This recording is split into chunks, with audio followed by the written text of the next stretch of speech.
right, welcome everyone to episode 7 of season 8. As we continue through the path of daggers, we have now left Perrin and we're on to other things. I'm sorry, Chris. Chris's favorite character, of course, is Perrin. But we might go back to Perrin.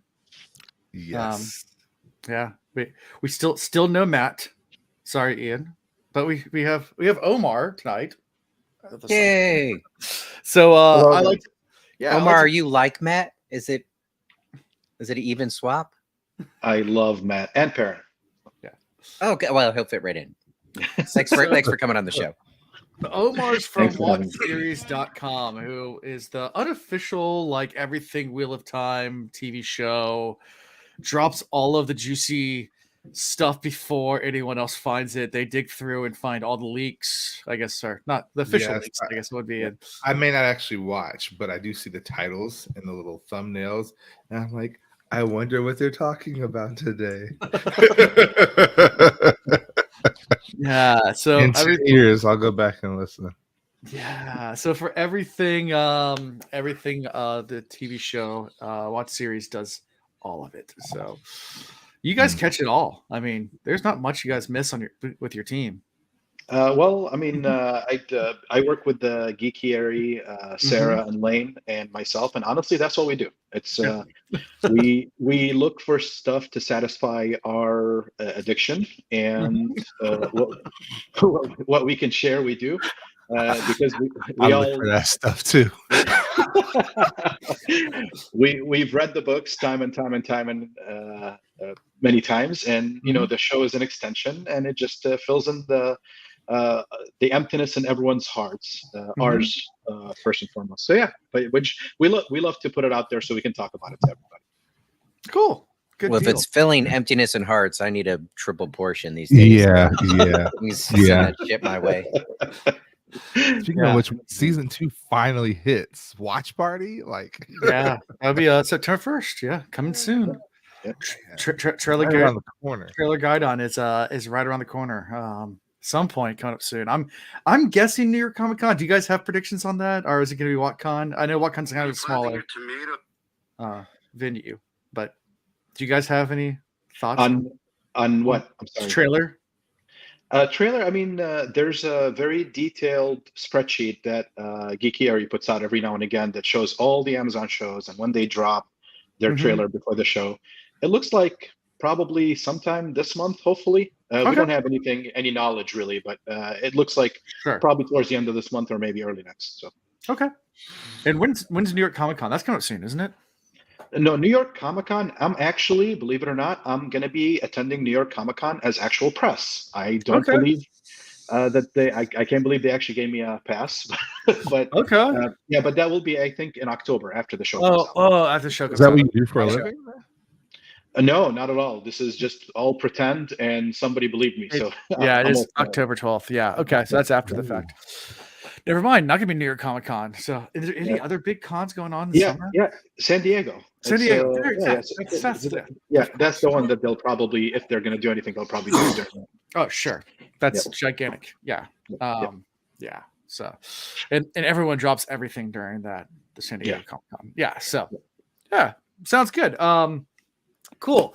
As far as announcements or stuff going on for us, maybe tomorrow night. I'm looking at you, Eden, Chris. For Cosmere stuff. What day is tomorrow? What day is today? Where are we? Is it September? Tomorrow's Wednesday. He put us right on the spot. So maybe tomorrow we might. I can. Okay, cool. So tomorrow night we're going to be doing. Is that right, you, Chris? Sure. Okay, so tomorrow night, this is how well put together our show is, and how much planning we do. So tomorrow night we're doing some Cosmere content with the Will Reeds. We're going to be finishing the Wave Kings. I'm excited about. Yes, most definitely. We could do this. We could do it right now. In real time. Yeah. So we'll be doing that tomorrow night at 9 p.m. Sounds good. I'll make the stream after this. Perfect. I'm in. That's our big announcement. And then, of course, the Cosmere Reads, our sister podcast, our brother podcast, whatever you want to call it. Next Sunday, we'll be back again with that. And then What a Fortune, our weekly our monthly, sorry, not monthly, not weekly, monthly game show. Will be June Say 24th. Jake does not need that. Jake does not need weekly. Weekly. June 24th, save the date for that because that's going to be our first playoff series for season 1. So we got everyone signed up for that. That's all ready to go. It's going to be June 24th of playoffs. Let's see who the champion of season 1 will be. Will be 3 months of playoffs followed by championship, and they'll start season 2. So lots of fun stuff, lots of things coming down. So save the dates. Of course, I'll make all the little posts and stuff to remind you guys, especially on Discord and on our Twitter. So, Have you made a trophy yet? I've been thinking about it. I mean, I do one for the Twitter Time Awards. So I could make Nothing fancy. Just go to a craft store, get a glue gun and a bunch of squiggly eyes. So Jen from New Creations will do trophies. So I'd probably choose her again. Just because she does a lot of merch. But you could still put googly eyes on it. I could still put googly eyes. Yes. Okay. Yes. That can happen. That's really all that matters. Yeah. So that's Zul, you are in one of the games. So Zul just said, I think I'm in August game. It might be August. I think that sounds right. So yeah, sure. I checked my spreadsheet. It's not up right now. So it's in the sheet. Anyways, Zul, you're in his sheets. Yeah. And we've already lost control. So yeah, personal life. We always start out, Omar, with a little bit of personal life, what's going on in our worlds, just to kind of make a more personal touch to our podcast. And so as far as what's going on for me, I've been sailing, so I'm still trying to figure out what day it is, like Ian, but because I've been racing sailboats for Southern Bay Race Week. It is the largest sailboat competition in our area. We have multiple races throughout the year, but Southern Bay Race Week, the Black Seal Cup, sponsored by Black Seal Rum, is the biggest of them all. It's 3 straight days of racing, Friday, Saturday, Sunday, all day long, racing from sun up to sun. Pretty much, I mean, it's pretty much all day long. And you're just doing race after race after race after race. So to say I was sore and tired by the end of Sunday would be an understatement. I've kind of recovered, but that would wear us out when we were young. And we're not young anymore, dude. They were commenting on that. Like I was grinding. They're like, "Are you okay, Alan?" I was like, "I am too old for this job." So luckily, the last day when it was really windy, we recruited some a young guy who was fresh in the Navy, like early 20s, goes to gym every day, and he became our grinder, which was like, "Thank you, like you're a beast. It's awesome. You're now on that job because it's very physical." And they had me doing that they had me doing mass the first day, so raising all the sails up, which is a very strenuous job, but it's really burst of lots of strength or stamina, and then not stamina, but energy. Yeah. And then you sit back and don't do anything until you have to do a sail change. But grinding when you're pulling the winches, and that's constant the entire race. Nonstop. That'll break you off. Yeah, it's a lot. My arms were jello by the end of the day. Like the wind picked up too, and like our tactician was like, "Get it in more." I was like, "It won't move. My arms, they literally won't work anymore." That's what she said. So you did a little grinder. Interesting. Mm-hmm. Yeah, I didn't know. Yeah, but that's cool. Yeah, you know, it's what we do. If happy's all right and everybody, consent's important. Whatever. It is what it is. So yeah, that's it for me as far as personal life. It's just been sailing a lot. So what about you guys? What's going on? Ian, skip, pass. That's fair. No, I got a smile on my face, but things are, hey. Yeah, that's all I got. Things are better, or no, things are different. There we go. Same but different. Think I maybe made a really big mistake. Okay, I don't know. Time will tell. Yeah. Okay. If you didn't listen last week, this sounds very mysterious, but I can't get into it anymore. Mistakes are opportunities to learn. Yeah. And I wish this wasn't one of those teaching moments. The inevitability of life is if it is meant to be, It will be, and if it is not, Yeah. it is not. Yeah. All the better for you. True that. Also, I'm not even entirely sure I listened to the chapters for tonight. I thought I did.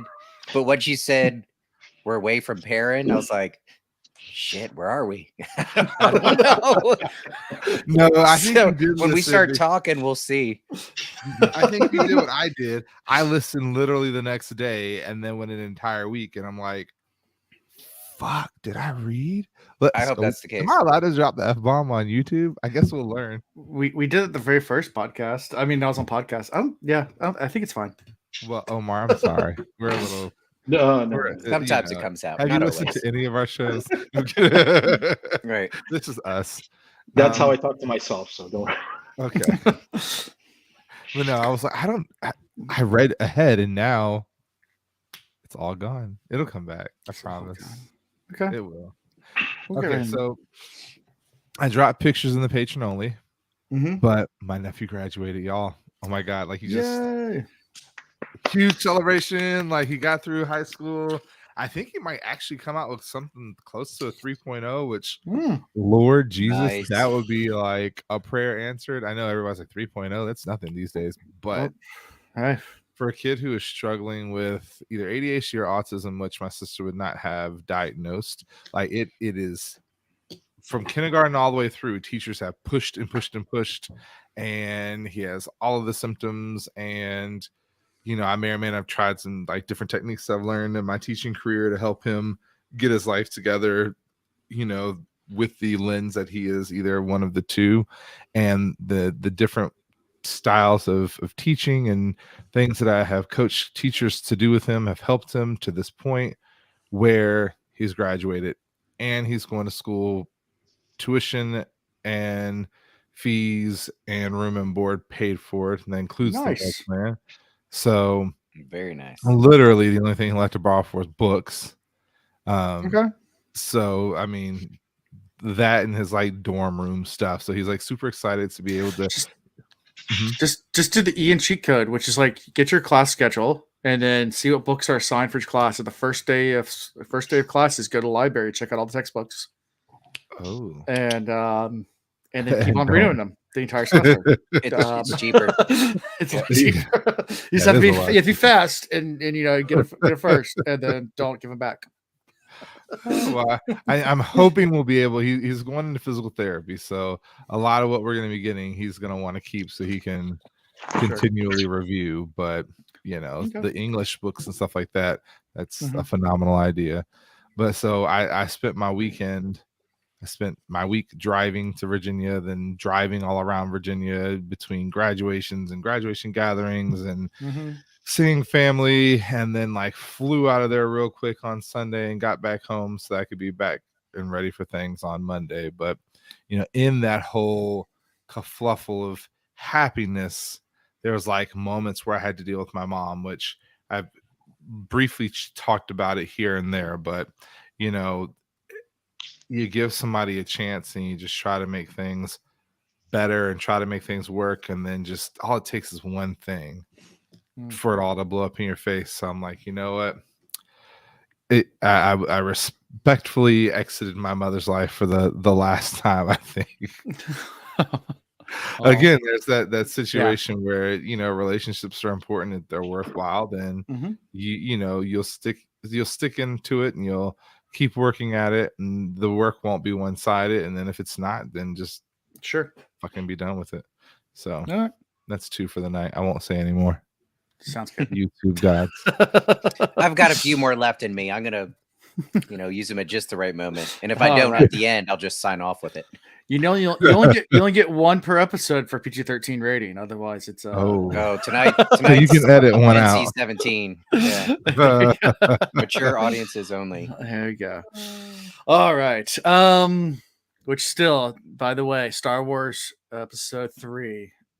It's a PG-13. They were allowed to have 1 F-bomb in there, and they missed their opportunity because Anakin, I had the fucking high ground.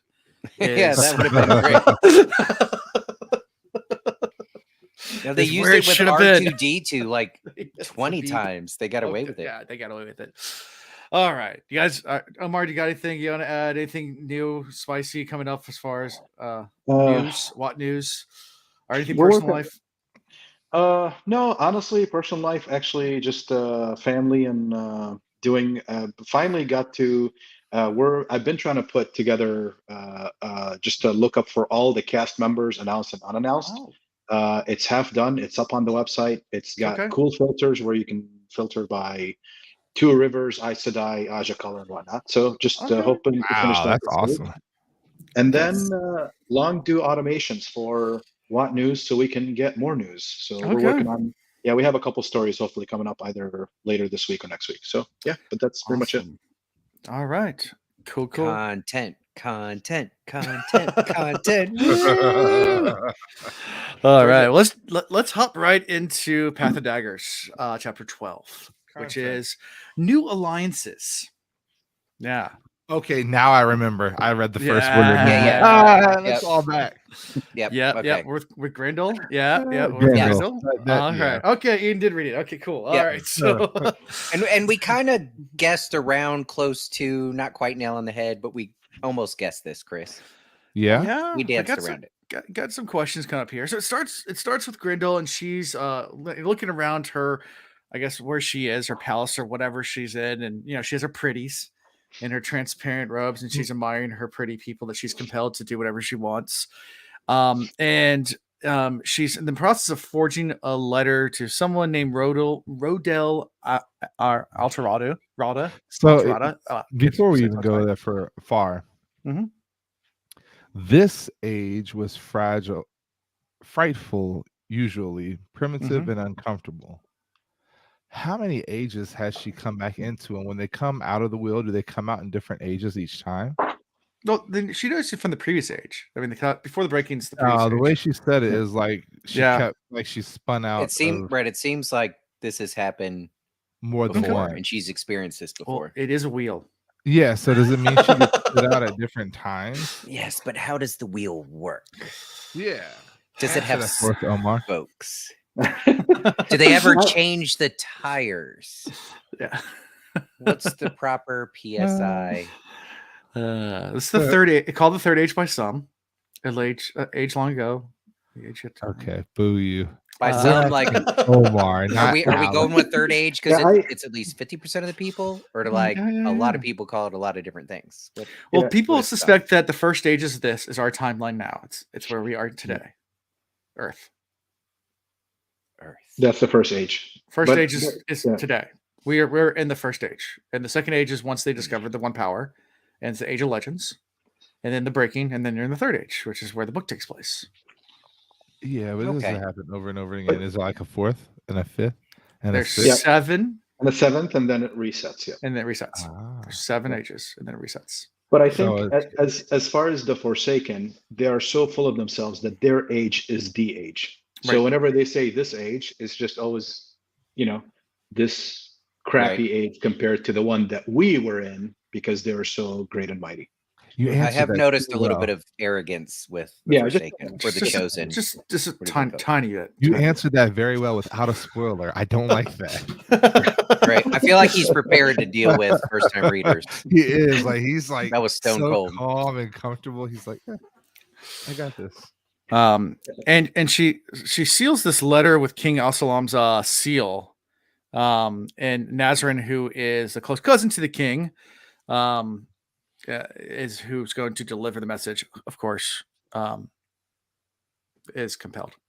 So Yeah. Is he and the horse? No, I'm kidding. Yep. So it doesn't say what the contents of this letter is, but it does say that she's trying to make chaos in the world. So what do you have thoughts about this, or suspicion, or any kind of predictions about what she's trying to do? What's her motives? Obviously, it's something crazy, but I mean, she's trying to create some type of small little feudal war here. okay. Just trying to start some shit. Yeah. Okay. Now, how it's going to directly impact Rand, that's the question. Okay. That's really what I'm trying to figure out, because we know it's going to have something to do with him and it's going to undermine his current actions, but how? it's more of a question than an answer for what you asked, but that's where my mind went when I read that. So I'm thinking it's one of two things. One, they're still under this directive to sow chaos. So maybe it is. I mean, I joke by saying she's just trying to start some ish, but maybe she's just trying to start some ish.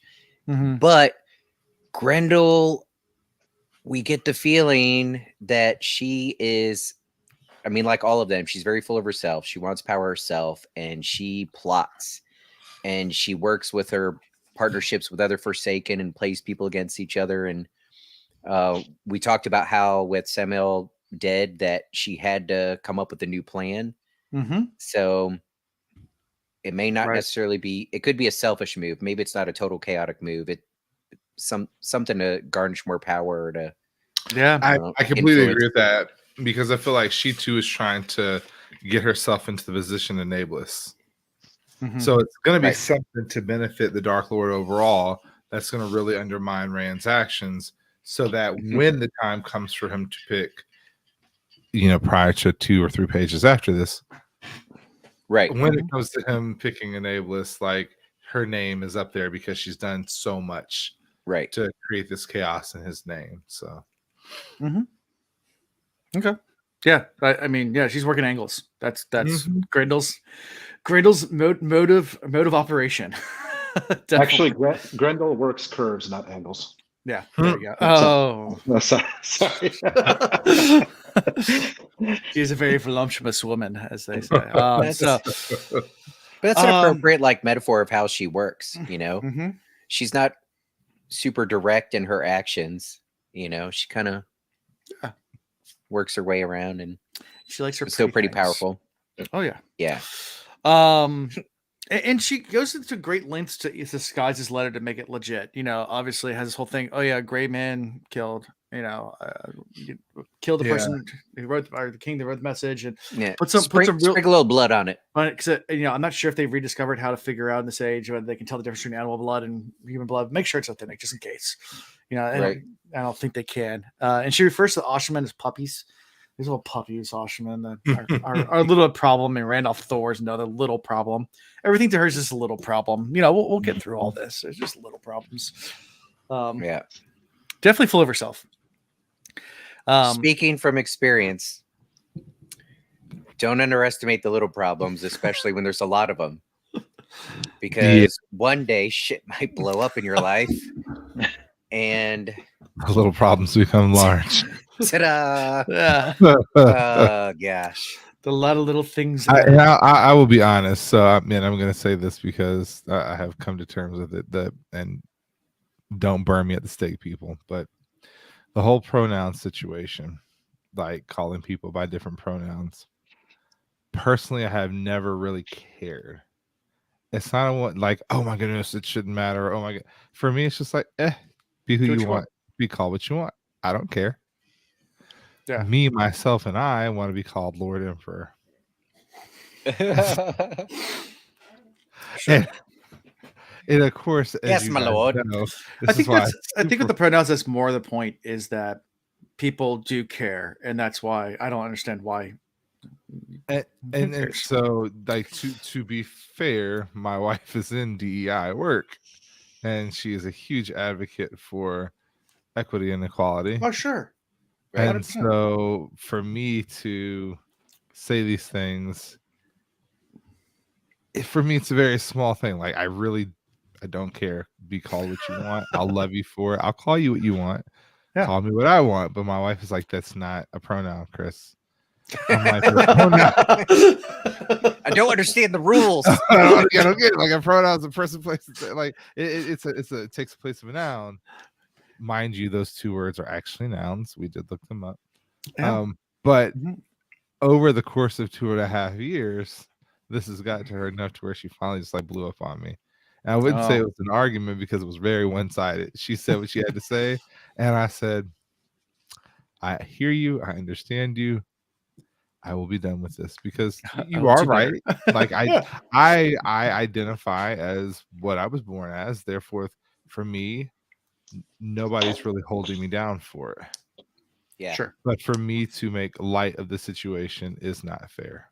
Sure. Yeah. So, Yeah. all right. So I'm not to address you as Lord. No, you are. Just Lord Emperor. only in your DMs. So I knew you were gonna come at me. You forget, like, or maybe you don't forget. I'm grammatically horrible.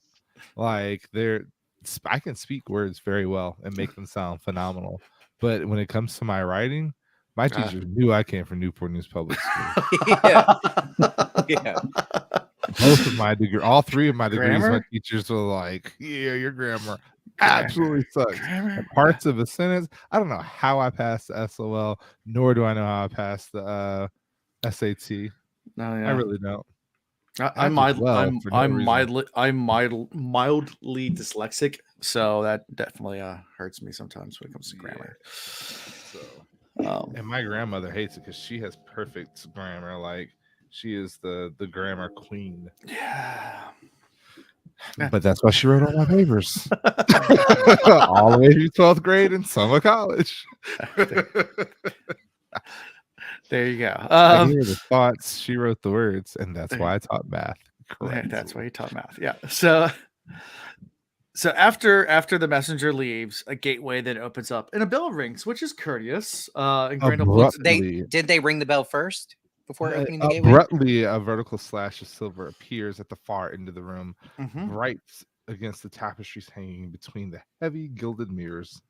Yeah. And then a chime rang. She's like, "Oh, somebody remembers." Yeah. The courtesy of a more civilized age. The old ways. The old ways. Yeah, before stepping through your gateway, they open it first and then chime to say, "Hey, is it okay if I come in?" Versus just into someone's house. Be fair, they came into Grendel's lair. They may have been attacked, so they were looking out for themselves. Let's be real. True. Right. I think that's. I would have still attacked them. The minute they came through, she should have known it was a setup. Something was not going to be right here.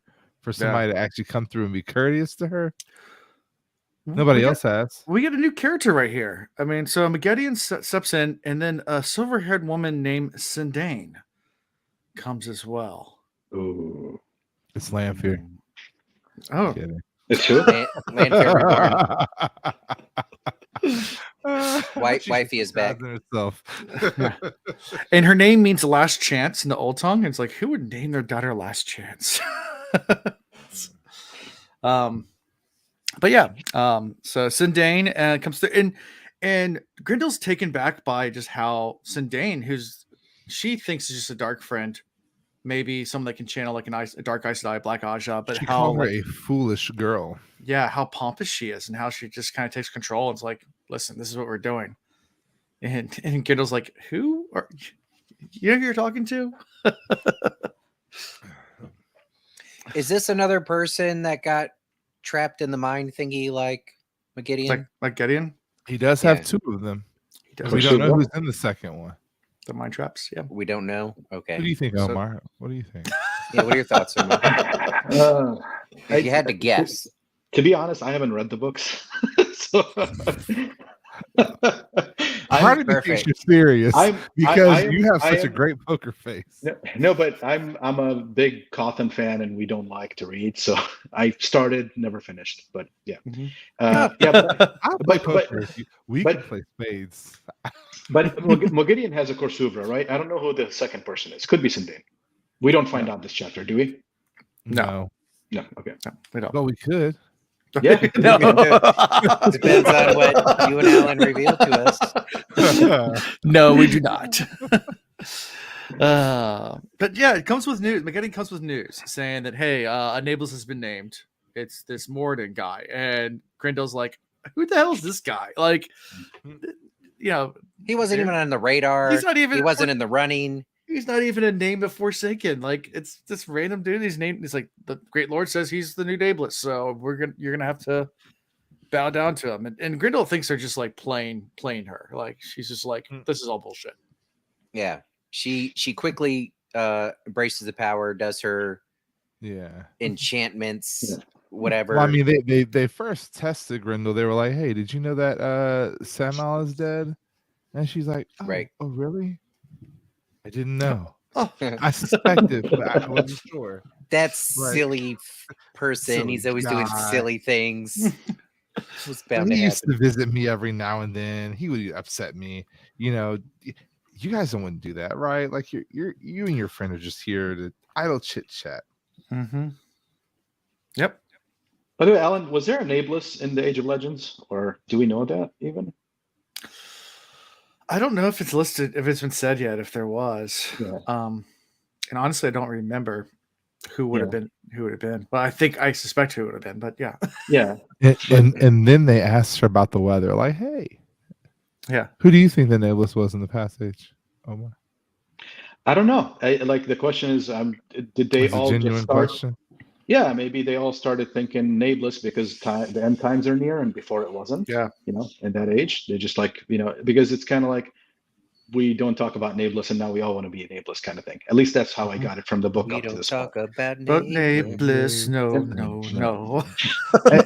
I read it more like in the naming of a new Nameless, there had to have been an old Nameless. That's just Yeah. Yeah. why. Sounds Yeah. like But it. I never really thought about it. It was just always a fact for me. So Yep. now I that never you- thought about it too until now, by the way. Well, I so- mean, we knew that of the 13 Forsaken, that that's talked about at the beginning of the books, that the number one guy was Ishamael, who was Ishamael, Balsamon. Ballsy. Ballsy. Yeah. and Ballsy was destroyed very Right. quickly. Yeah. But book 3, it took 3 books Yeah. to destroy Ballsy. Yeah, I guess. Yeah. 3 books out of 14, though. That's But It's not great, huh? more it ends now the new Nameless, who is just confusing Grindel because she doesn't know who this guy is. She's like, who? What? Like, I was supposed to be Nameless. What are you talking well, and I mean, even before that, though, she starts to question this young girl, like, who is Yeah. this fine that you brought me? And what are you doing with her? And she seems pretty strong. And the girl's like, no, you're mistaken. I brought Grindel here, not the other way around. Mogedion, I yeah. lead, Mogedion. Sorry, Mogedion. Yeah. She's like, I lead in this group. So she's Get your getting story straight.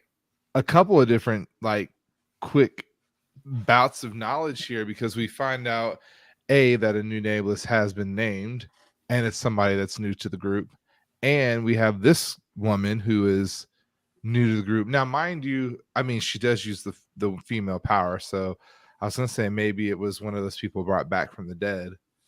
But did we have a body? I can't remember. Do you remember, Ian, the 2 that were brought back from the dead?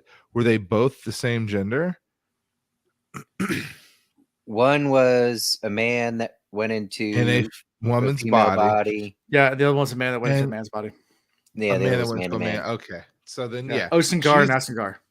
Yeah. Yeah. So there you go. We've got like a brand new female now in this group. So she's starting to learn that her spot, even in the 13, isn't super solid. Yep. So like, how Well, the many 13 were all more? accounted for. So who is Sindane? That's what I'm saying. She's new. She's brought Okay. in, Gotcha. unless it is Lanfear come back from the other place. That's what I'm Okay. saying. It could be somebody we've lost that's been put back into another body. Okay. And we know it has to be a woman. It can't be a male. So we know it's not what's his face, Asmodean. So and we know it's not Bowsy because she's using the one power. Why can't it be Asmodean? Asmodean's so good. What if, I what if do they miss made a Asmodean. mistake? He was growing on me.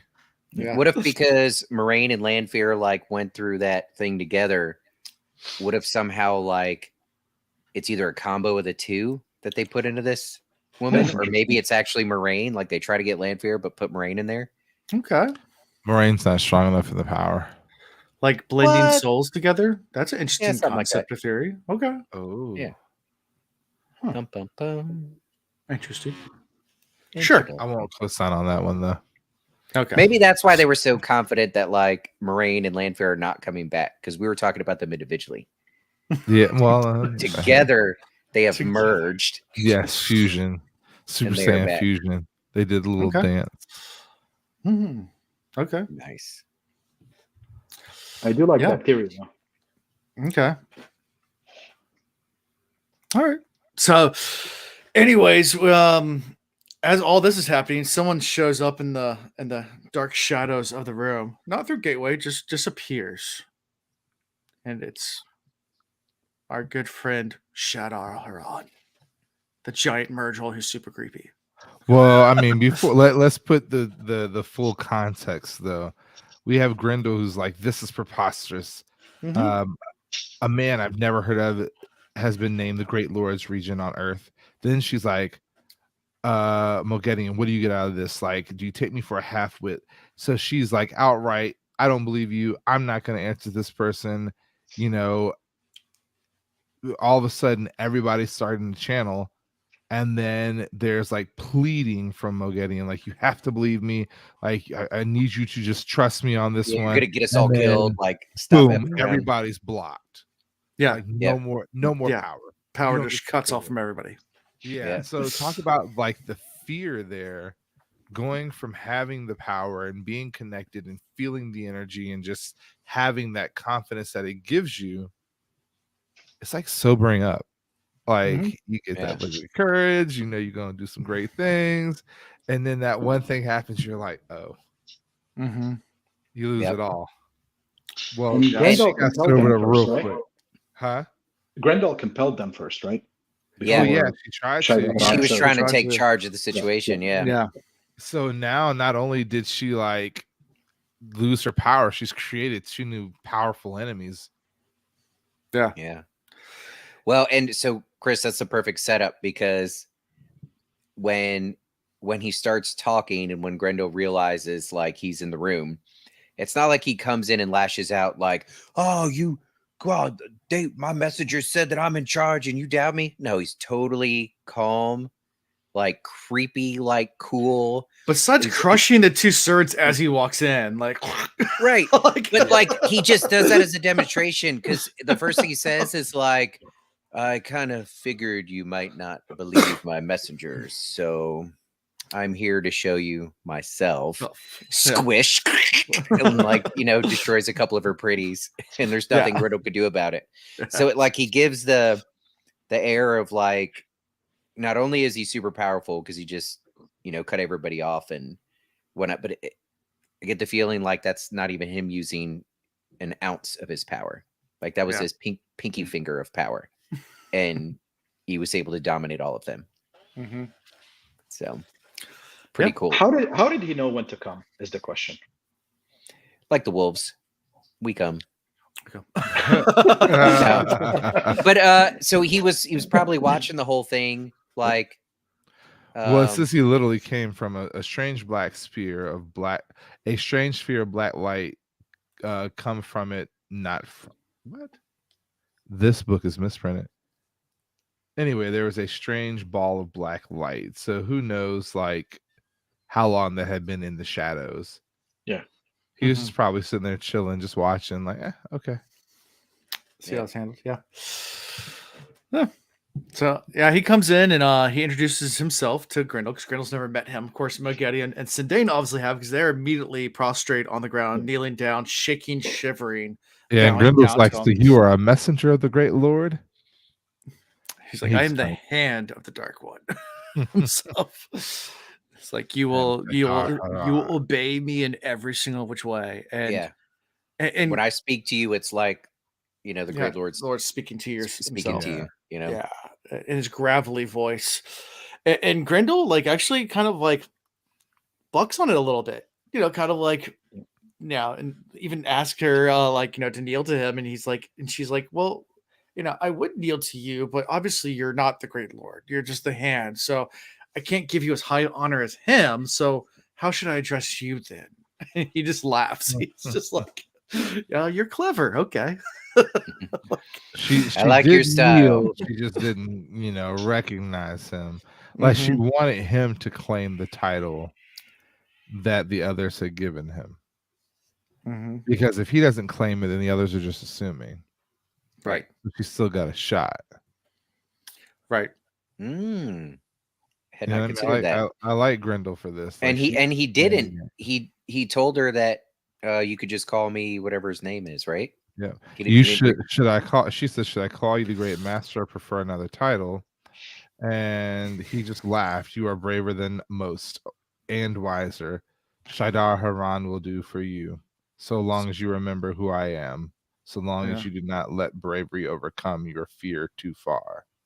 Yeah. So Althor's Taint says he plays Creep as his instrument. Now is that Creep TLC or is Yeah, it Creep, that's what I was thinking. or is it Radiohead Creep? I'm a creep. Oh yeah. Which one is it? It's TLC.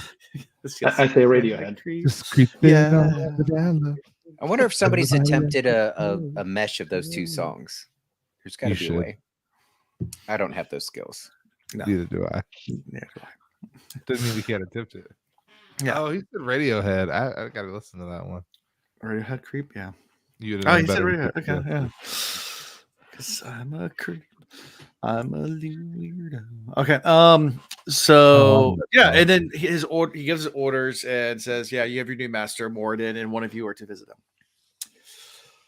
And that's how we. Pentatonics did a good remake of that version of Creep. What did you say? Pentatonics redid that version of Creep. Pentatonics. They redid the Radiohead version. Oh, cool. Just recently. It's really good. Nice. Check it out. Yeah, I've never seen Pentatonics live. I've seen Straight No Chaser, which is another one of those. I love Straight No Chaser. Yeah, I saw them at the John Paul Jones Arena at UVA. Ooh. Yeah. Anyway, cool. so they go to visit Morden, and we end this section and this point of view. So anything from all this before we switch to our favorite Aes Sedai, Cadsuane? Morden, whoever he was, might be the nameless today, but there was always tomorrow. Tomorrow, I'll be nameless tomorrow. It's only a kill away. I gotta give it. I get like she gets the great my Lord character will chapter come at least. tomorrow. Yeah, Grendel definitely gets my character of the chapter. and now I know when we started this years ago, one of our first guests we had on was one of our Patreons who actually has her own podcast, Delusions of Grendel, and you had no idea what that meant. No. But this is actually like, delusions. A good idea, a good understanding. Just giving you understanding of where her name comes from. The delusions of Grendel. Yes. It's all starting to make sense. I have faith for Grendel. I really do. Like I believe that one day she will be in charge of the others. In charge. Okay. We'll see. All right. Cadsuane. Jinx. Kitty cat, as we called her at one episode. So yeah. So we switched to Cadsuane, who's on her way. She's more like a leopard or a lioness. She is fierce, absolutely fierce, and I'm excited to see her play a greater role in Rand's life. Because I mean, right away, one of her first thoughts goes back to like, these other fools have messed it up with the boy, and now I have so much work to do to repair it. She's not talking necessarily about controlling Rand. She's talking about like gaining his trust and asserting a little bit of authority too, but more or less gaining his trust to get him to work with her. She feels like a Moraine 2.0. Yeah, she wouldn't even like attempt to take his water bond from the other. Like she's like, I know what you did. It's perverted. Like it's messed up. It was very messed up. I don't condone it. I wouldn't take it if I could. So she just intrigues me. Yeah, but at the same time she's saying all that to Alana, but then at the same time she's like, so where is he? But I'm gonna use you. Yeah. I don't like what you did, but it's been done, so tell me. Yeah. Does that make her a hypocrite or does it make her resourceful? So what's going on? Yeah, that's where I'm really at with that. Is like, am I okay with this? I mean, it's gotta do what you gotta do, right? It's near the end of the world. So at this point, I've been watching a lot of Walking Dead too. So at this point, you just gotta do what you gotta do. Negan by far is my favorite character. Okay. I'm sad he's gonna die soon, but I'm in the last season. Oh, the last season. Okay, yeah. Gotcha.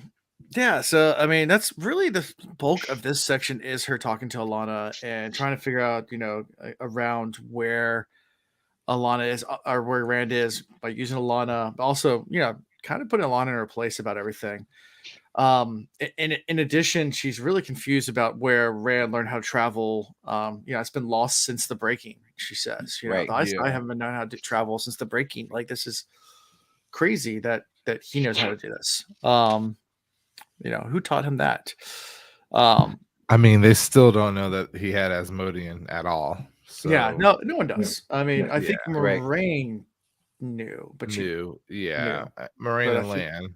Yeah, Moraine and Land, but that's and Maybe Lan killed Asmodean. okay. no. Why wouldn't he? I mean, has anybody recognized this killer? Would he recognize Land? Yeah. Because he said, He "Oh, would. it's He would. you." Yeah, he would. He would. He would. recognize He him. would. He Yeah, yeah. recognized Lan. That's But true. Was Land there though? In Land wasn't. It was right after Moraine died. It was right after I Yeah. died. So he was riding off to Caitlin to meet fight up with Robin. Yeah, but they were. Yeah. It was But how do you know how do we know he didn't go kill him and then leave to make sure that Rand didn't have him to be manipulated by him? Yeah. Land was still all the way over in Kyrie. Yeah, in Kyrie. Yeah. Oh, was Kyrie, he?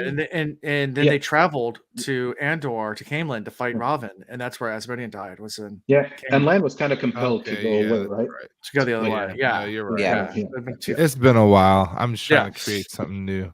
Yeah, no, it doesn't make sense. Not that some stuff doesn't make sense anyway. There are some plot holes in the Wheel of Time. There are a few.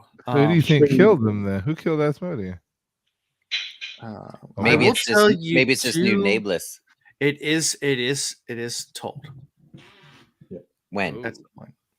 But it's not told directly, so you have to really It's- catch it. Yeah. Oh. Um, Well, that's So fine. some bad person is going to be on a rant, and they're going to casually mention how they offed Asmodean. Interesting. Maybe. maybe. Kind of, This is that moment where it's like maybe I need to read the book a little bit more. I skimmed the book. and I will listened. tell you this. Did we already miss it? We didn't I will- miss it, did we? I will tell you this much. It is hinted to, and I think either this book or next book. I can't remember which one it is. And then it is confirmed in the glossary of one of the final books. So, Oh boy. so it is indirectly hinted to in one of these books. You have to catch it. But if you wait till later, then yeah, we can just tell you. But yeah. But it is That's hinted a to. long time to wait. When the hint 3 comes years. around, just tell us.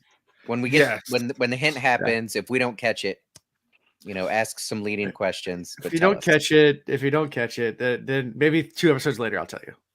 Okay. All right, yeah, that's fair. That's fair. We don't Okay. catch it. You Because got it's not like it comes up again. It's one of those things where it's Add it very- to the spreadsheets. It's in the glossary of the book that's 4 books after my favorite book. But I won't tell you which one is my favorite book. So I'm going to listen to all your content. Nice. All right. So what do you think about this whole interaction with Cadsuane and Alana? I mean, we talked a little bit about it. I mean,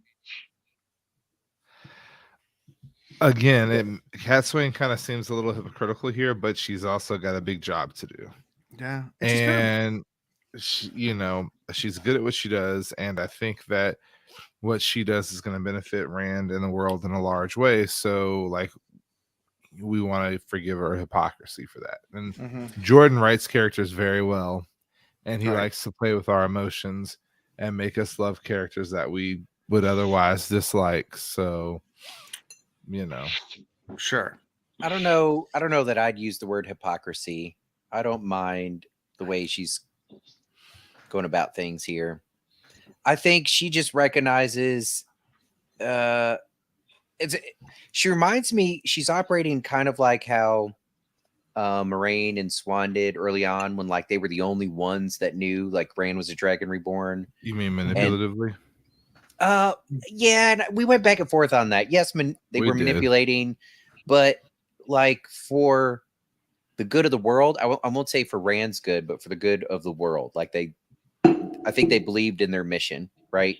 I think Cadsuane is looking at this. She's looking at how the tower's divided. She's looking at all these different factions, warring going on all over the place, like Black Aja this, blah, blah, blah. And she's like, fuck, we're the mother and Aes Sedai. Why are we not right next to Rand, like leading this shit? Negan and called himself a she doesn't savior. see, she doesn't see anybody else doing it. So she's like, it's going to be me. Mhm. So I like it. Although I'm always suspicious of everybody. So there's a small part of me that's waiting for her to be like Samurag or something. Yeah, and one thing to mention about Cadsuane, there's like, I mean, in this particular chapter, it was a nice juxtaposition between Grendel, who thinks she's all that, and she has some right to it, but it's always like all the Forsaken, they always elevate themselves so high. When on the flip side, you get one of the most iconic Aes Sedai alive, who is truly a legend, who says, "Yeah, they think I'm a legend, and as long as it serves that purpose and it scares them, I'm gonna use it." Even though in her head, it sounds like she doesn't believe that she's a legend. So I love that about Cadsuane, and I love the juxtaposition sometimes that you get from the characters who are Forsaken versus somebody else. Every time they put them close together, and we see that, it's really very clear why the Forsaken, in my opinion, are generally idiots. But that's they're Forsaken. I mean, They're a little too full of themselves. That'll get you in trouble every time. And don't get me wrong, I love Cadsuane. So far, everything that she's done is exactly what personally I would do too, to make sure that what needs to happen for the end of the world happens the way it needs to happen. We need to get Matt Hatch back on this podcast so you can say I love Cadsuane to him. He hates Cadsuane. Oh, he does? I got something to talk to Matt about. I mean, I guess we'll figure out at some point why he dislikes her, but at this current moment, I would have done the same thing. Like, I'm gonna use every resource I can. Like, yes. And yes, I will sit here and condemn you for what you did and still use the resource because I'm resourceful and I know what it is to survive, and that's just life. If the mission wasn't so important, you could stand on principle. This mission is critical to all of existence. So use it. Yeah. And two, Cadsuane is an additional 300 years into after the first time she said that's just life, right? So it's kind of like, she doesn't put up with BS. It's all, goal, trying to get to it. I'm not gonna, I don't care. So I also love that about her. Yeah. So after the whole Alana thing, Sorlia comes in, one of the wise ones. And and there's this really, really interesting relationship, I guess, between the wise ones and the Aes Sedai at this point. I mean, Aes Sedai are pretty much all full of themselves. I mean, that's how the Aes Sedai are. Kind of like the Forsaken, a little on the lesser side, but they are. And they view, the wise ones as almost like wildings. And so, but Sorlia comes up and they kind of talk about they both kind of have the same objective. They might have different methods on how they want to go about it, but even Cadsuane says, we can't. The path Rand's going down right now is not the right one. He's getting too hard. He's getting too brittle, and he'll break if he stays this brittle and this hard. He has to be able to laugh and cry, And if you can't add back the humanity to Rand, it's going to be bad for everyone. Right. It's interesting because they're both. I guess you could say this is a moment where there's decent communication. Obviously, not great. They're not fully open with each other about what their ultimate plans are for Rand. Sure. But they talk enough to recognize that, all right, for at least the next step and maybe the step after that, we are like-minded, right? So we should work together. But then they also both kind of agree that, and eventually, he's not our Dragon Reborn, he's our Karakan or whatever. And and our prophecy said nothing about this, right? And so you might have your plan. So down the line, maybe we're not friends again, but for right now, it makes sense that we work together. So I like that. Yeah.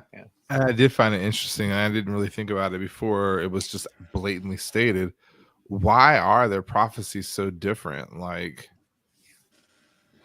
that was just a question I had. I was like, I just don't understand why they would be so different if the end goal is just the saving of the world.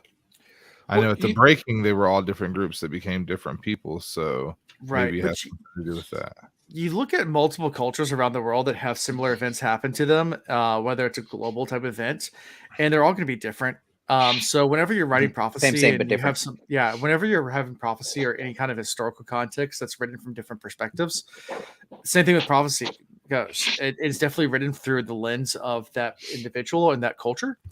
So I mean, that happens in the real world. I think Robert Jordan really pulled from that a whole lot. I mean, whether you want to take the story of Noah found in Western civilization and Gilgamesh found in Sumerian text, or even flood stories found in Chinese culture and things like that, there are a lot of similarities in all those different things. But at the same time, they're completely different and definitely culturally affected by what happened.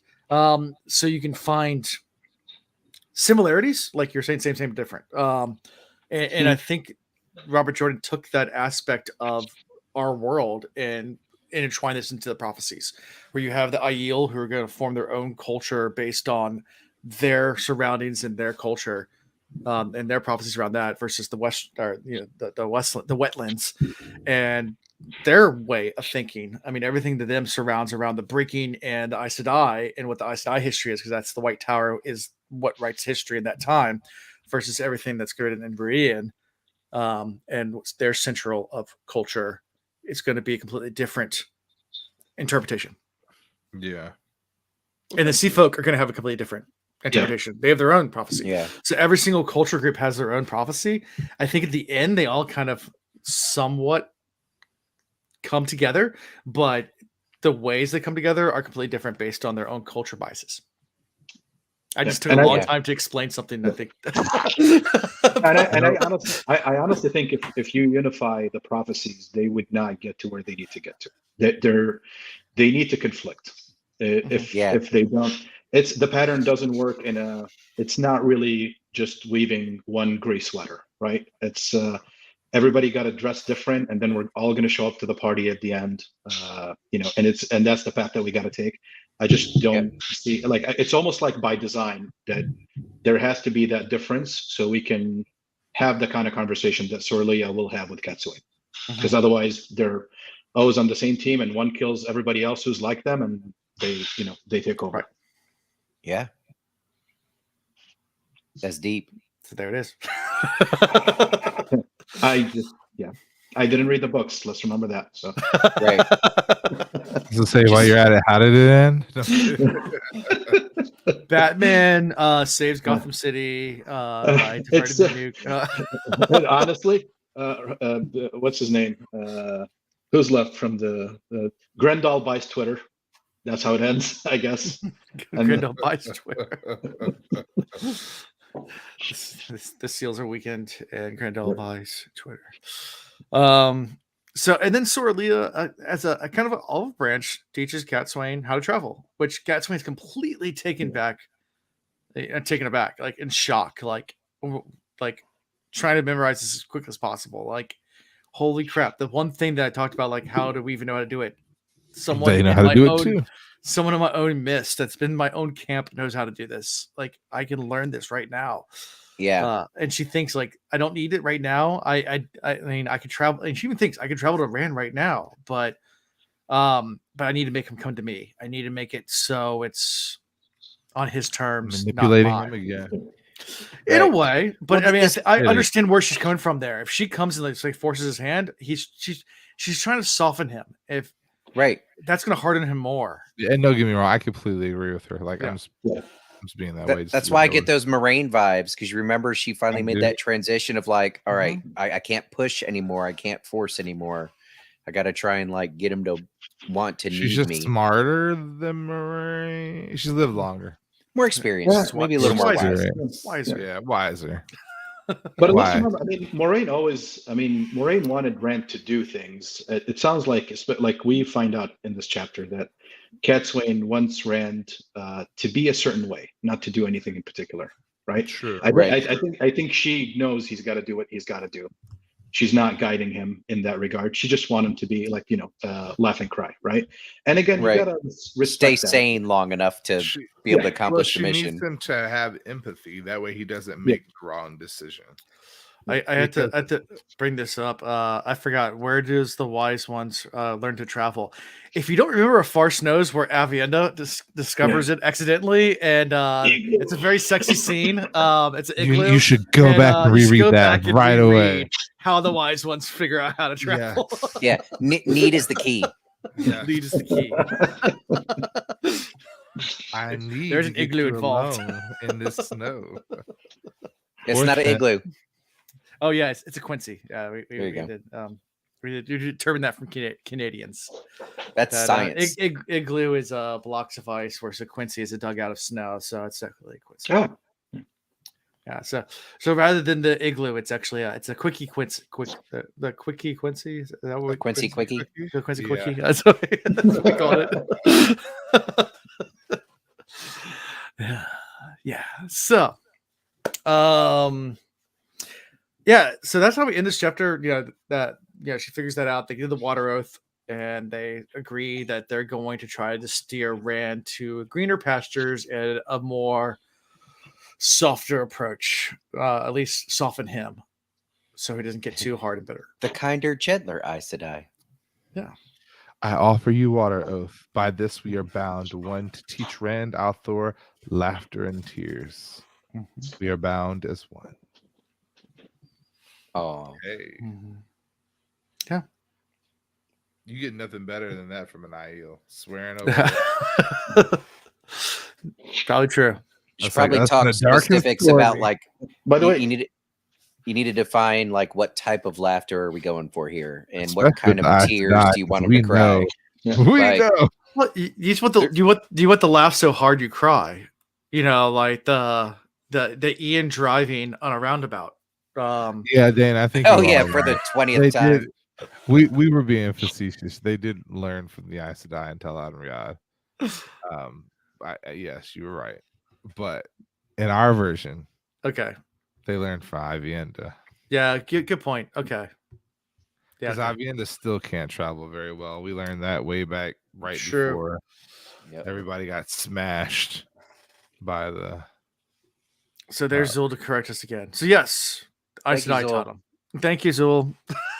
This is why we have our mods. I mean, I've read these books multiple times now, but I still forget because I haven't reread them. I'm reading them at your pace now, you guys' pace, because I'm reading other things. So I forget. my brain does not work well enough to handle 14 books worth of information and all the little fine details. So I enjoy our mods who will come in quick to correct me, and people in our comments. If you comment on our videos and say like this was wrong, I appreciate it. Yeah. Someone did it last week. Said that we said something wrong, and I was like, "Oh, cool," but now I can't remember what it was. Thanks, Alan. But thanks. now That's Chris and I are still taking that's how comments. short term my brain is. It's You I'm- got like ADHD, OCD. You got so much over here in this Let's little see. crew. Like, It is. Oh yeah. So the correction was that last week we said Galena was the head of the Black Council, the Black Aja Council. She's only a member of the council. Alviarin is the head of the Black, because that's mentioned in a previous chapter. Right. So we got that wrong. Galena was the head of the Red, but not the head of the Black. and I'm supposed to remember But these. she was on the Black Council. She was on the council, not the head. Gotcha. Someone corrected us in comments. Thank you. That's good. This is us admitting we're wrong. Yeah. Well, and those little happens. distinctions I seem ain't very admitting important. So yeah. That's Like I good. said, it blends all together after a while, especially when you get into these middle books. They're just kind of all blur. blurry like a snowstorm. Like a snowstorm. And yeah, floating like snow. So let's get right. Do we miss The anything in this weather chapter? outside is weather. Yeah. Anything before we move to chapter 13? Anything else you guys want to mention? Any questions you have, Omar, for them? Yeah. No, No? I- Okay. I just I don't know. I'm blanking out. I'm just thinking if He's falling what- into our zone. the Forsaken. If you're gonna pick the Forsaken and put them on a game show, which game show would it be? That's a good question. That's a fantastic question. They should all be like on The MMA. Bachelor, like contestants on The Bachelor. And That like would be Rand, hilarious. Rand is the Bachelor. Yeah. Yeah. Or the Hand dark resist- one. That would be great, actually. Our Survivor, and That's what I was thinking. Survivor would work. Yeah. More Yeah, like Survivor. American Ninja Warrior. okay, yeah, that's You know, the one that I think fits them the best, honestly, and it's counterintuitive, is the weakest link. Because the weakest link, That's everybody's good. friends, and then the last three they're just a-holes and they backstabbers. Yeah. They just always like knock out the best person. So, but Yep. Yeah. Yep. No, I that's all mean, good. it's true. But see that they're already in that game. They're already playing that game. yep. Yeah, definitely. So chapter 13, floating like snow. What if they all worked together? I feel like they would accomplish so much. Oh, 100%. with What all- if any characters in the Wheel of Time actually worked together and communicated? Yeah. It wouldn't be a 14-book series. It'd be like a 2.5-book series. If they had all just come together and said, you know what, with our powers combined, we'll bring the Great One back. Like, it would have been done already. Stupid. I do have to say the Band of the Red Hand always work together as a group. Yeah, Just Yeah. more than anybody else, honestly. I mean, you have Timanis. That's one of the captains there. And Timanis is amazing. it has nothing at all to do And with short ketchup. And short and tall mayonnaise. that. Short ketchup. All right. So chapter 13, floating like snow. We're back with Rand. So Rand's meeting with some of the leaders down in Ilion. He is now the new king of Ilion since defeating Samuel, as we finished last book. Is this our first Rand chapter in this book? Or did we have some at the very beginning? I think so. Yeah. Yeah.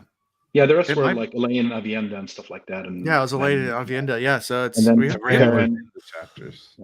we haven't checked in with Rand in a while, but yeah, so he's in Ilion, and he's trying to kind of secure his power as the new king of Ilion, which is kind of not working. He wants to meet with some of the he's meeting with some of the leftovers from Samuel's army that have kind of fallen apart, and some of the other noblemen, and trying to get everyone to kind of get behind him. And he's having a tough time with it. So that's kind of what this whole chapter is about. So I just want to kind of take your thoughts on this and maybe take this chapter a different approach than normal. We're going line for line and just kind of, because that's what it's all about. I mean, this whole chapter is just about him talking to his group, and you have even Hopwell there, one of the Oshermen. There's a lot of channeling. That's he's seizing the source because he's thinking about doing some probably pretty bad things. But yeah. Yeah.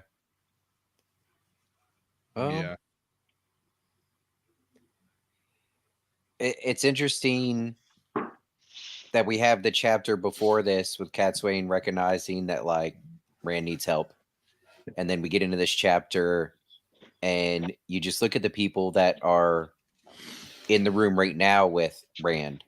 Forget about everybody else in the world that he has conflicts with and that he's trying to control and manage. Even within this room of people that are close to him, he still doesn't really have control over the situation. The Ashaman, there's a couple that he handpicked to come around with him, but we've talked before about how risky it was to let Homeboy train all the Ashaman. And we never really Mazrim Taim. Yeah, Taim. And at least it's from the reader perspective, never really trusted him. Everybody else around him, they still have their own agenda. Even if they believe he's the Dragon Reborn and believe what he has to do, like they still want all of that to happen, but they want to be safe and they want to protect their people. No one in there is really concerned about the whole world the way Rand is. So I don't know. He's just dude struggling. Yeah, and he's there with, I guess, Lord Gregorin, who is trying to get the people like that are right in front of him. Like, this is the Lord Dragon Reborn. Like, show your respect. And they're like, eh. Yeah. So I know we're not going line by line. So Lord Dragon never did anything for me. Are you the leader here? Rand demanded. You might say I do speak for him. Why? Watch your tongue. You do speak to Rand al'Thor, the Dragon Reborn, Lord of the Morning and Kings of Ilion. Kneel to your king. What do your name be? He do be the Dragon Reborn, a fellow said doubtfully. And the Lord of the Morning, you do say? Our king never styled himself so. not kneeling, not giving his name. Just King. like, So Rand's like, all right, peace, dude. My offer is generous. He's like, okay. Going to the part that really got me. I gave them to midday. Watch them. I do not want the slot breaking into 50 smaller bands and slipping away. I'll be in my tent. He says, without another word, he trotted back down slope of the ridge, followed by the 2 black-coated Ashaman and his Ilianer banner bearer. Fire and ice and death was coming, but he was steel. He was steel. So kind of looking at the 2 chapters side by side, and of course the mention even prior to that of him having the intent to bring everyone under him. Mm-hmm. He realizes that he's gone to a hard place. He realizes that he's got to do and is willing to do anything it takes to have these people obey and follow him. And in the prior chapter, we realized we need him to be flexible. We need him to bend. We need him to be human. Yes. And here he's really taken on this role as a true dictator. Sure. Or if you want to use I mean, his ultimatum is gotta be careful how you enunciate that, Chris. It sounded like you said dictator. Yeah. Well, and that's kind of we got to talk about what his ultimatum is. I mean, his choice he gives them is either serve me and fight for me, or give up all your arms and you can leave. You just lay down all your weapons. You're either with me or get out of my way. And also disarm, which is right a huge thing. I mean, that's he's committing them to death because right. They're going to leave. They will be attacked. Their cities and stuff will be taken. And this is a group of people that you kind of need. Right. And you don't need to be upset with you. And they even complain, like, your Dragonsworn are going around burning villages everywhere. The Aiel are killing people ever left and right. And Rand kind of talks about it, says, like, well, first of all, that's not my Aiel. My Aiel's hunting those people down. That's the Shido. Yeah. But they don't know the difference. These people don't know the difference between the two. It's Aiel's they don't Aiel. know him. How are we going to trust you when we don't know you? Yep. And they have the Second Amendment in Ilion, right? What's that? Sorry? They have the Second Amendment in Ilion. That's why they don't. Right in their arms. Yeah. Ain't gonna take my guns. That's crazy. And it's right. Like, they don't know, reading straight from our comments, they don't know Rand has Matt and Perrin out and about, especially Perrin, who's charged with stopping all that stuff. Like, they don't realize the steps that Rand has taken to solidify and to alleviate some of these things. Right. But he's also not forthcoming with that information. He could have approached this, and I know we keep saying communication in the Wheel of Time is not existent. Yeah. He could have taken this an entirely different route. Why give an ultimatum to a group of people that you want to trust you and to listen to you? So, but here's the thing, and again, honestly, like, just the previous books, it's kind of a blur. But has Rand ever had any experiences like the ones that Perrin and Matt had? Because, like, the way that Rand reacts, because when was the last time somebody came up to him? Maybe Davram Bashir, right, a while back, but didn't kneel, he doesn't have the support. Everybody who supports Rand does so begrudgingly and out of fear. Right. Yeah. He doesn't really have peers. He doesn't have people he can. Yeah, and that's for Tavir casually. Yeah, and it's really crap you have the pattern, because even the Aiel, when they support him, like, nobody's really just swore to him just out of, like, pure respect and love, just like you get with Perrin and the folks in the Two Rivers. Even Tam and Abel are following him. It makes you kind of go back to one of Ian's earlier predictions. Mm-hmm. Is Rand going to flip? Oh, shoot. Is he Moradin?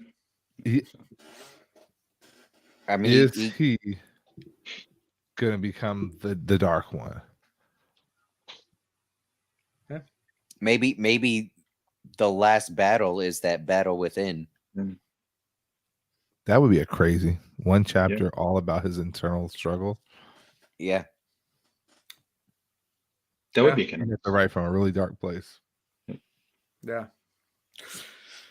Yeah, I mean, obviously, when Rand met Davram and when all that happened, it was a different time. I mean, Rand has everything's got the world's gotten as the books have gone on more and more complex. There's more and more factors. There's more and more enemies everywhere. Back then the Dragonsworn weren't a big deal. Now they are. The Shadow weren't really a big deal because they just had crossed the dragon spine or the from the waist. It's not wasn't a big deal. The Shanchan hadn't come back. I mean, there's just so much more, and Rand realizes like everything's kind of crumbling apart around him, and he spread himself too thin. He didn't bring his people together. He didn't really organize anything. Yeah, I mean, and there you go. Any great conqueror, this is kind of the problem that you end up running into is like you look at Alexander the Great or Napoleon or anything like that. Once you get to the point where you've spread, or even Roman conquering, to the point where you're spread out so far, all these other things start kill to the men and pregnate the in. women and make everybody family. Well, yeah, the Genghis Khan approach. I mean, yeah. So I mean, yeah. Historically speaking, I mean, it's he in less than a year, he's pretty much conquered most of the world. And now he's in a very tough predicament where all these things are starting to break apart, and he can't hold it all together. And it shows because whereas and on top of that, he's like 20 years old. Like he doesn't have the patience for it. Together? He doesn't have the patience for it because there's bigger things, bigger problems in this little group of people here that are defying him. He's just like, listen, obey me or I'll kill you because I don't have time for you. Yeah, and that's his boy Luz just left him hanging. Yeah, his boy Luz left him hanging. He's like, I think the dude deserved a parade at some point just to be celebrated once because like he doesn't have any accomplishments that anybody ever acknowledges, right? And again, I understand the pressures that he gets, but do you guys think if he had kept Matt or Perrin next to him, that would have changed his behavior a little bit or his temperament? I think keeping Matt, Perrin, or Nynaeve or Egwene, probably even, well, I won't put Elaine and Avienne in that category yet, but any of the originals from the Two Rivers would have helped keep him grounded, and at least there would be some reminder or somebody there that could remind you of who you were. Right. So the further, I think we've talked about that a little bit many episodes ago, but not having that influence. I think we talked to it especially after not having Moraine was gone. Yeah. Like he just, not grounded. What's the at deal all. with not getting Tam back involved? Like I would have. He's coming. Tam's coming. Yeah, if I were Rand, I would have called Papa up real quick. Like, hey, I could really use some help. You could really use some help. I know I can trust you. I mean, you may have lied to me my entire life about my birth, but you were good to me. Yeah. So that's my thought on it. I do pity Rand in a way because he definitely was thrust into the world and has to take on this awesome, amazing responsibility. And as Omer pointed out, it's like he's 20 years old, and all of a sudden, like within a year, he's conquered the entire. I mean, in one way or another, he rules almost the entire world, and he has nobody. Like, there's no advisor. There's no advisor. It's all him. It's a lot. I mean, if going back to 20-year-old Alan, if that had happened to me, we'd all be. I was a better person as a 20-year-old. So, but so was I. But I was less cynical and I was a lot more optimistic about things. But still, I don't know if I'd be able to hold all this. I mean, I would just be.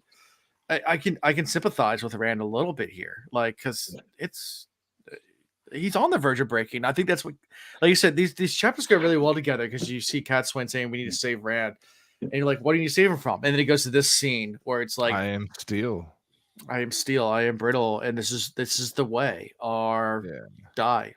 We need you to be like the Whispering Willow or whatever, or what other trees, not like the oak, but like the pine or whatever. And he's even going back to all the maidens and all the people that has died at his hand. I mean, he was on reciting the names in his head as he's going through. Even the unnamed dark friend. He's carrying adding all new the names. weight on him mentally. plus the Added taint, loose Theron's name. plus the taint. So Yeah, it's just, Yeah. And by the way, I don't think Rand's behavior or the way he is, I don't blame him for it. I sympathize. I honestly think it's just the pattern did it like a really Yeah. it just played a number on Rand, like almost 0 assists. Yeah, like it's sort of like I'm Yeah. going to take you through the journey, but I'm going to make sure I'm dragging you through the mud every step of the way. It's almost like Yeah. he's Gawain, but not really, right? So Praise God. Just slightly more important. yeah, Mhm. just only Or just. Galad. We haven't heard from Goblin or Galad in a while. yeah. Anyway, Yeah. but yes, I do sympathize, but at the same time, it's like you got to know when to ask for help. Sure. Yeah, yeah. But who's he gonna ask? Who can he trust right now? Pam. Yeah, Yeah. I mean, Someone put it. Yeah. Yeah. And Tam would be helpful with the go to bees. I mean, he was a commander in Ilion. Yep.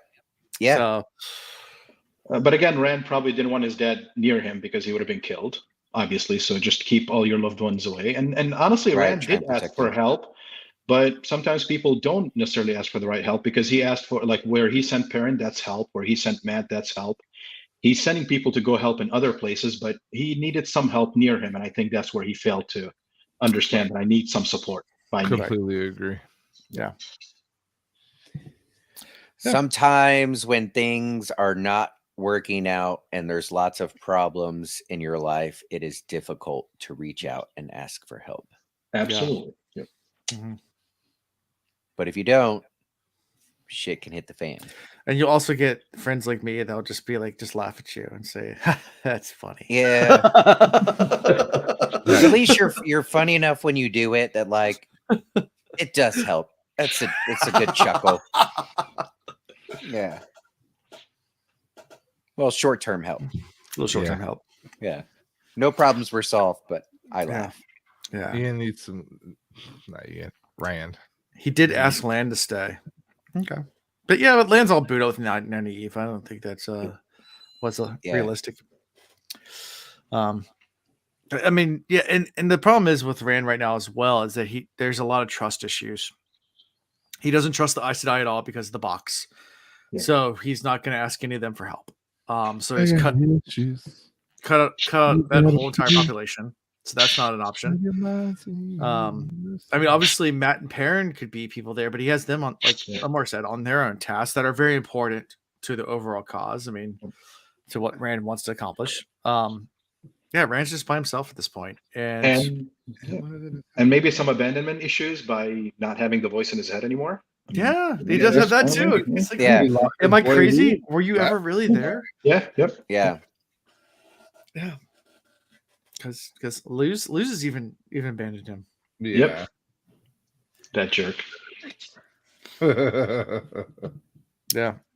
So I mean, do you think his plea to the Illianers will work out? No. Okay. No. Yeah. If they'd have let him go with their weapons, I think he'd have had a shot. But disarming them, no. I mean, if you look at current day, you can't take people's weapons and expect them to be happy about it. So, right. It is what it is. I mean, at the end of the day, the wheel weaves, as they say, and I feel like what's going to happen or what needs to happen is what's going to happen. So that's it. Yeah. Yep. Yeah. And when Rand turns out to be the Dark One, we'll know Ian was right. And I get a steak dinner. Yeah. So yeah, that's the gist of this chapter. Go home unarmed or join me. And that's their choice. They have to midday to make the decision. Luz is gone. He's not answering Rand. Rand's beginning to question his own sanity. Where's Luz? That's the real question. Where did he go? Lose clues. Lose. You know, even if these Illianers decide to follow him, that's not necessarily a good thing. It's going to be if they do it only because of a lack of better options, or maybe they're like, we'll do it until we find an opportunity to F them over. Yeah. Or like at some point, Rand's going to need them to do something and rely on them, and they're going to be like, "Remember that time? You basically threatened to send us off to our death." Yeah, it's not a. He needs loyalty. He needs people he could trust. This is not how you get it. But what's the downside for them to follow him, though? Like that's What's what that? I don't understand. What's the downside for them to follow him? Well, they're loyal people. Freedom, independence. I think they like being who they are and where they're at. Yeah, I don't know. Some people just don't like being bossed around. Yeah, no, Yeah. I know. But I mean, I look back to historical type of civilizations where they like conquered people, and then you enlist the conquered people to serve underneath you. And I mean, the classic example of that would have been like Rome. Rome would conquer entire swaths of areas, and then turn around to the people and like, all right, disarm or join us and take up arms as Romans in battle. And it worked for a while, but that was their downfall as well. I mean, there was a lot of stuff that into the Rome's downfall, but that was a part of it. They look at their books, they're like, "Look at us, we're big. Look at all the people we got," and not all the people are like, "Fuck you." No, but again, I mean, Ilion is where the hunt of the like they used to swear, do the oath for the great hunt of the horn, and right. Mm-hmm. This is not like any conqueror. This is the end of times, right? Mm-hmm. So if you present, you have to like if you like, is there anybody who in that army, let's say, who doesn't believe that the Dragon Reborn is your salvation, right? So again, what's the downside? Why wouldn't you? And that's sometimes like what sort of bothers me is that why don't you? Everything's going to hell, The guy's going to give you Some people want to watch the world burn. Yeah. Well, and they're bitter because they've lost so much. Yeah. And they just can't get over that. And as a practical person, which I'm sure you are as well, it just makes sense for them to just man up and join and be, get over it. No, for the record, I would not have joined them. Just to let you know, I'm just being devil's advocate. Yeah, and to go back into the head of these Ilianers, I mean, one of the things it points out is it even mentions that they were surprised by how young he was. This is, they all know they're supposed to, but they're questioning whether he actually is a Dragon Reborn. I mean, they're questioning their head, like, is this guy just making all this crap up? Like is this really the person that we're supposed to follow? Because I didn't picture him being like this. I pictured him being a little older, a little wiser, not this 20-year-old kid coming around telling me I'm your king. Like, it's I guess that makes sense. Yeah. I mean, us being Ian, you and me being in our 40s, if a 20-year-old conquered America all of a sudden and said, "I'm your new king," but there was some prophecy that said that like they were supposed to, would you be like, no? Yeah, I don't. We've had worse. I'd be like, show me some miracles or something. Like, prove it. Do some of your magic over there before I sign up. Let me see. Yeah, that'd be a tough pill to swallow. I mean, Bill of the Prophecy says a prophet says a good way too. I mean, the Dragon Reborn is salvation for some, but some is also the person that broke the world. Sure, he's the reincarnate of the person who broke the world, and in some circles is feared, not actually like we're hoping for this guy. Like the prophecy is he's going to come back and break the world again. Like it's right. There's not necessarily portrayed in all the prophecies as a good guy. Yeah, right. Very true. A needed person, but not good. Yeah. Is there a way to circumvent all that? And you got to think this is the most southern nation, far away from the blight, the sweet summer child, if you want to call it. That is probably the most resistant to any of the prophecies because they've never seen a Trolloc. They've never that stuff's all just children's tales to them, right? And now you have a guy come be your king saying, "I need you guys' help because the last battle's coming." You're like, we've never seen anything that points to that. Like, it's all been nice, roses and fairies out here. So, like, why do we need you? We don't need you. Have you ever try to strike a deal with a fairy? The Fae, the Fae. I don't know that you should have used that as an example. I mean, they can be cool, but you can get yourself in trouble. You can, yeah. The Fae are interesting. That's for sure. They drive a hard bargain. They do. Yeah. Anyhow, yeah. I'm glad you were able to squeeze a lot out of this chapter, Alan. That's what I do. Yeah. I feel like you came prepared and knew you would have to, because it really, you're right, that chapter was just that ultimatum, and then that was it. Yep. And the fallout from it. We could have ended it in 2 sentences. Right. There was an ultimatum given. We got to get him out of it. So anyway, any final thoughts about all this?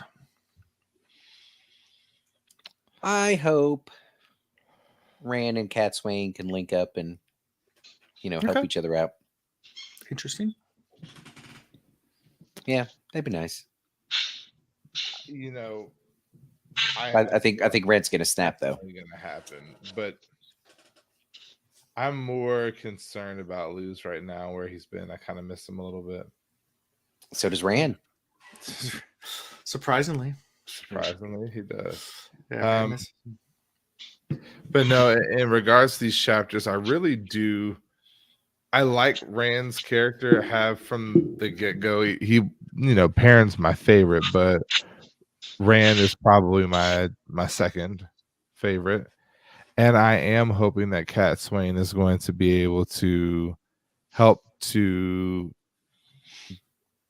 rediscover his empathy.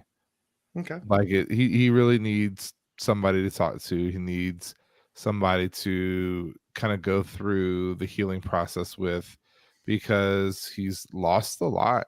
And though he's been given a lot of responsibility, he's lost a lot personally.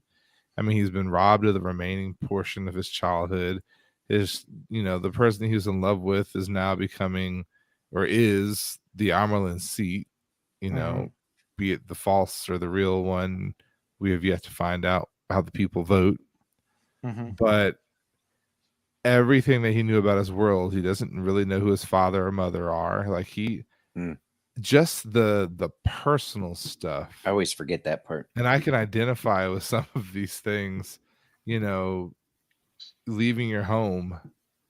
Everybody can kind of identify with that, but then all the added responsibilities of life. And then he's responsible now for the lives of so many others and the loss of so many lives.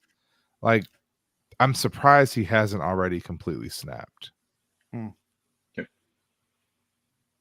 So, yeah, he's held on pretty for everything that he's gone through. We got to give him that much. He has definitely done a lot better than any of us would have done.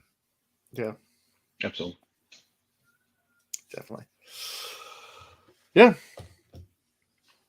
Well, that's how we end this chapter. So, favorite characters. Chris. Yeah. Sorry, I thought you'd go there. What'd you say? That's good. Grendel is my favorite character.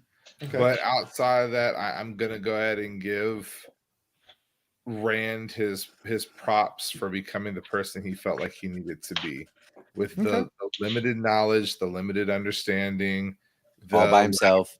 The inability to develop emotionally a little bit beyond where he was, without being taught how to deal with trauma. It kind of makes me really think about those guys like Jordan and Martin and Tolkien and everyone else who, at 16, 17, 18 go off to war. Like, you go from being, a kid trying to make a few bucks to, deciding whether or not a person lives or dies. Bro. Or in charge of a group of people like that. That's heavy. So I'm gonna give him this one tonight. That's a good pick. Gosh. Yeah, I mean, I'll co-sign on that, and I'll give an honorable mention to Cadsuane. For all the reasons I mentioned before. She's got a tough road ahead of her. Yeah, she may not be successful, and maybe she doesn't do everything perfectly, but at least right now, I think her intent is good. Yeah. I'll have to give it to Sindane for just coming in and being like, I'm in charge. A boss. I'm a I boss. like that. I love it when a woman comes into my life and says, "This is how it's gonna be." I will for sure. Well, I have a hard time sitting back and taking anything, but there are certain things where I don't mind sitting back. Yeah. Wait, who was that person? Sindane. And then who was the nameless? Morden. So what if Morden was traveling inside the head of Sindai, Mhm. kind of like how Luz was with Rand, but Oh. Morden knows how to get out and also, be a physical body.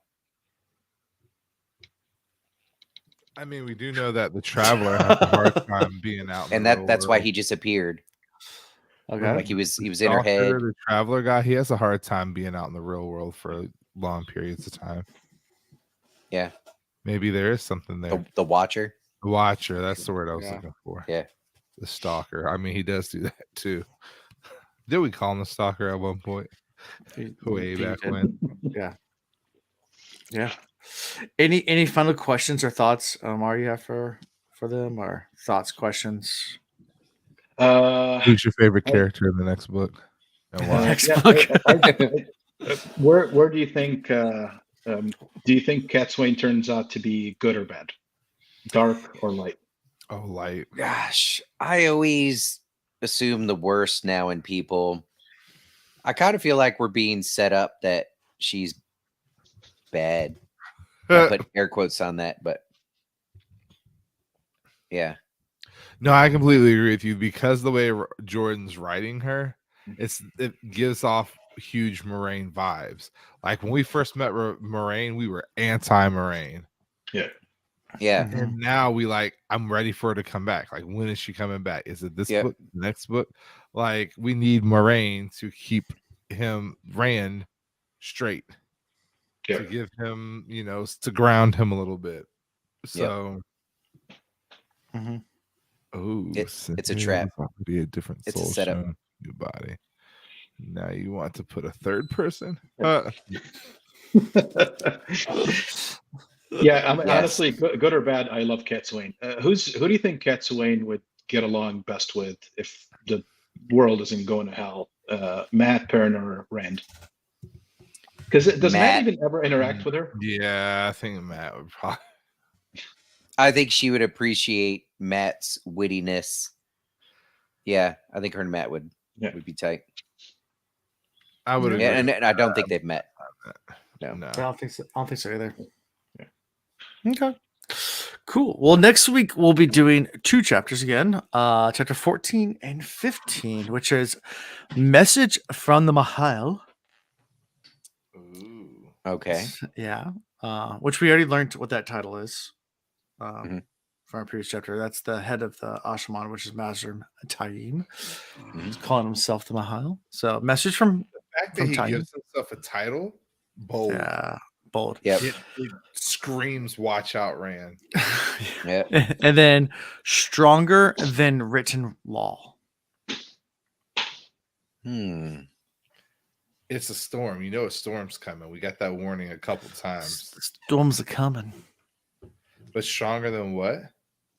Than written law. Written law. Maybe we get to dive in more into these oath rods. Might have something to do with that. Or maybe we have a certain somebody finally taking her throne. Oh yeah. Okay. Elaine finally that would be goes, nice. "Let's go. Let's Yeah. go." I mean, that would give Rand a little bit of the help he needs. Somebody to kind of keep that group under control. Yeah. Yeah. Just somebody you could partner with. Oh yeah, in more than one way. Yeah. So we might be able to have a little prince or princess soon. Yeah. Giggity. Well, Omar, thank you so much for coming and joining us. Thank you for having me. Tell This is people, fun. yeah, tell people about like how to Whenever you want. find, or at least about whatseries.com and like how to find you guys. I know you guys are on Twitter and a bunch of social media, and then also have your website. Obviously, I just said it, but honestly, just go to whatseries.com. We got our links there and everything, and just check in with us on Twitter. If we have something, we'll release it. And We love the interaction, just because we don't want to ever stop talking about Wheel of Time. So if you, but again, appreciate you guys having me. This is really fun. I don't get to break down chapters. I really don't. I know the first 4 books and then the last book, and everything in between is just those books. I hope we didn't spoil too I've much read them for you. many times, but it's just kind of like they become a story over time. It's not like really this book or that book. So Right. Yeah, it's always interesting to break down the chapters too, because like to your point, reading through it fast, it's like it becomes a blur. But then you break down the chapters, you really start digging deep, and like, oh, all these chapters are pretty good. I mean, there are some throwaway chapters we do, but yeah, for the most part, there's something you can pull out. Even this last chapter that, like Ian said, we're able to make it a good 30 minutes of conversation versus right. Omar, the last book, who's your favorite character? On the last book. Well, you asked next book, and the answer is a single answer that everyone has for next book. Next book's Winter's Heart, which is Varen. So that's the answer. Sweet. Was that Perrin with a P or Varen with a V? That's Varen with a V. By the way, one of my kids' middle name is Perrin. Awesome. But my favorite character is Nynaeve, and always will be. And I think if I have to pick a second, it'll be Matt Coffin. So okay, nice. Then Nynaeve, that gives me hope that she does something worthwhile. No, she's been pretty cool. Wait, what you think she has done something worthwhile already, Omar? What you think? Yeah, no, it's just kind of like at one point I can't remember the exact quote. It was like, Nynaeve yells at somebody that she doesn't raise her voice, and just that alone makes her my favorite character. That was last book, I think. That was last book. I remember. With Matt. Yes. No, it was with Egwene, where she was apologizing to him, saying like, "I won't raise my voice anymore," or something like that, while yelling at her. Perfect. Yeah. Now Matt's a good, but Matt's dead now, so it's no. We know Matt's. Well, dead. A whole tower fell on him. He's not been so far in this book at all. I've had a tower fall on me, and I'm here. Yeah. I am a tower, and I'm falling on people, and they're right. Matt's a cat. Matt who? This is not Game of Thrones. By the way, did you hear that Game of Thrones is looking at doing another season, picking up where it left off? What? I didn't hear that. No, I heard they were trying to do Jon Snow, but they got bogged down. There is news that they're looking at doing another season, picking up where they left off, and that would spin into the Snow series. Interesting. I think so too. Like I'll believe it when I see it. I'm not gonna say I won't watch. I mean, House of Dragons been pretty good, but House of Dragons is phenomenal so far. Yeah.